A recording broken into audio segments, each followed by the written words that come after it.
minsan hindi kailangan ng granding kwento, basta may taong uwian mo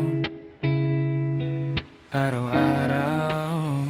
Yeah, hindi tayo perfect, alam natin pareho. May tampuhan, may katahimikan, may sige na at bahala na. Pero sa bawat araw na lumilipas, ikaw pa rin ang gusto kong katabi. Pagising, hindi lahat ng araw puro butterflies. Minsan bills, trabaho at pagod ang kaaway. Pero pag umuwi ako't nandiyan ka, parang humihina lahat ng bigat na dala. Lahat siguro makaka-relate. May taong dumating na naging safe place. Hindi man laging sweet ang eksena, pero ramdam mo mahal ka. Kung ikaw ang uwian ko, okay na po kahit anong gulo na mundo. Hindi kailangan ng perpektong buhay, basta magkasama tayo. Ikaw pa rin kapag masaya, ikaw pa rin kapag mahirap na.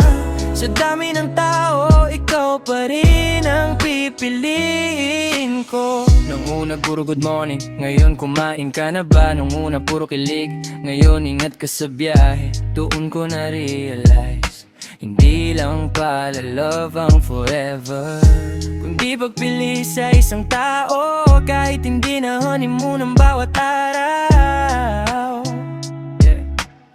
Hindi natin kailangan makipag-unahan, hindi rin kailangan ipakita sa lahat ang totoong pagmamahal. Tahimik pero matatag, sa Gen Z man o sa mga magulang, pare-pareho lang naman ang hinahanap. May taong mananatili kapag mahirap na ang laban. Hindi sukatan ng likes, hindi rin followers o views. Mas mahalaga pa rin yung may magtatanong na,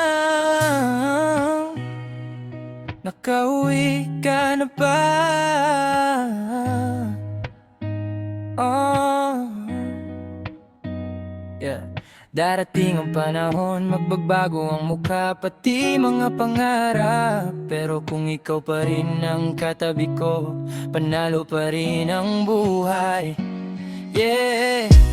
Kung ikaw ang umuwian ko, okay na ako kahit anong gulo na mundo. Hindi kailangan ng perpektong buhay, basta magkasama tayo. Ikaw pa rin sa bawat umaga, hanggang tumanda.